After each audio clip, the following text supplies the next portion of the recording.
Hello everyone. Now here I'm showing you how to work on training a model, an SSD or yolov5 model. It's just a matter of setting up some things.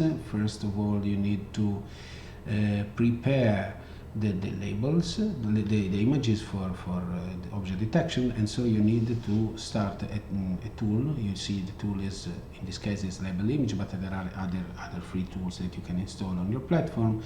You need to specify the folder where the images are, and you need to find to specify also the file that describes the labels that you want to use for the classes of your object, the detected object. So here I'm going to start this tool, LBL image, and so you see that it takes a while, but it starts. And so here we have one of the pictures. We can move over the pictures that have been labeled here. So you see that we have well, images. You can have different images. Next image, you can move forward and backward, moving on the images, and you can tag the images. We have the classes here. So imagine we want to tag those components that are not yet available on the left side. So we haven't selected those. So I can just select create a rectangle. So I need to tag this image. I want to create a rectangle box. So I create a rectangle here, and then I select what object it is. So it is an electrolytic capacitor, so well selected, and so it gets selected and displayed in my dataset. So I can save the dataset here, so I still can save everything and move forward. So we replace this image, you press save, and it's okay. And so we move forward we can replace, because in this case it was already present, with another settings, with another selection. So we simply added a new selection. But if we go to an image, you see that we have a different layout, different orientation. So we can move forward and select all the images and all the components that we want to tag on the image. And then we will be, you see that there are many objects selected here. It's just a matter of taking a bit of time in order to select all the objects that are useful for us to train a correct, to perform a correct training of the model.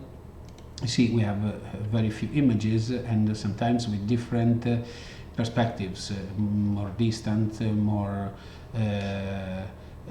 dense. There's different layouts, and so we can just identify which are the objects that we need. So after that, when we tag all the images, we can save it and quit. We save and quit, and then we have some other small tools that we need to run. First of all, we need to, well, let me see the script. In this case, there is no user interface for the training. So you just select this Python train SSD_SSD script, which is available here. It's not something I've written. It's something that it was part of the model, or the script of the model that I've downloaded from internet. And so you can see, you specify the type of the data set. In this case it's VOC, and then we can specify the data folder and the model folder, and how many epochs you want to run the training on. So after that, you will have a model which has been created in ONX format, and then we need to export the model by using this script again, which is just a command in order to remember what I need to type, because it's easier for me to remind what I've done by using script. And in this case, you see that we can export the model. This is for SSD PyTorch implementation, but if you want to run the same for YOLO in this platform, I've done the same, more or less the same as for Jetson. I created yolov5 Docker, and then I can use this to perform the training and to execute what I to create my trained model. In this video I'm going to show you how the Jetson Jetson Nano device performs with a Docker container running yolov5 in object detection. So I created this Docker container in order to avoid conflicts with the host operating system and to have a kind of a sandbox in which we can run whatever we need, or maybe also different models for object detection without affecting the outside operating system. In order to run my Docker container, we need to first, well, let me show you. Doc.sh, okay. We need to start the Docker image that I created by using this rather complex command, because we need to mount something in some folders, to share some folder between the inside application and the outside world, and we also need to map the display to make the camera device accessible and so on. So there are some settings that we need to use, and so when you type this command, what you get is that you have a starting instance of my container. So here we have more or less the same data that I had outside, because it's what I copied with my Docker file when I created the image. So here what I'm going to do is that I'm going to start the application. So we have two different types of application at the moment. I'm going to show you both, because the first one is rather faster than the first one, but has a worst aspect. It means that the fonts are not so good, the quality of the picture is not what I would expect. But we have a work in progress version which is going to improve a bit the output, and so I'm going to show you both. So the first one is the worst, let's say worst version, but works a bit faster. It's just run by typing detect UI. Okay, this image. Okay, this image, as you see, loads the YOLO model from the disk and loads also the weight that I've been training on another platform, because it takes too long to work on the Docker in training, and I imported this model onto this platform, onto this device, so that we can load the weights, and then we perform inference and we detect electronics component in real time over a board.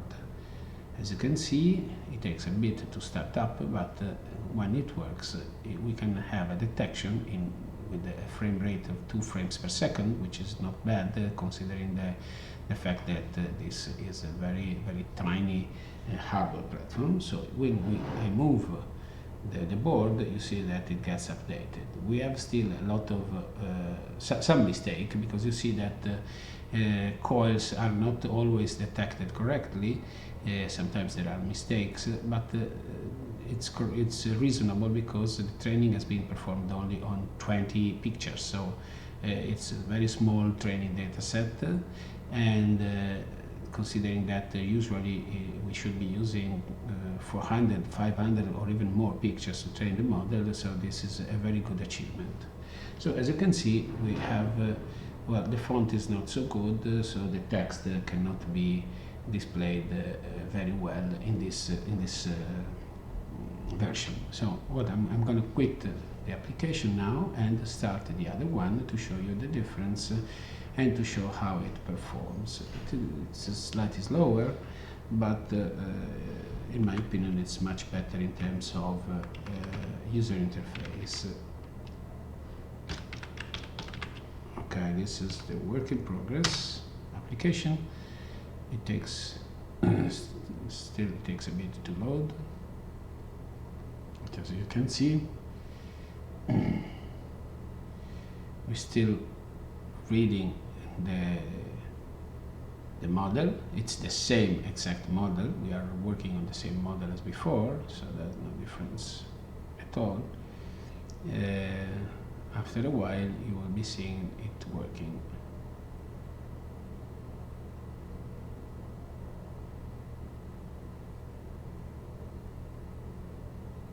Okay.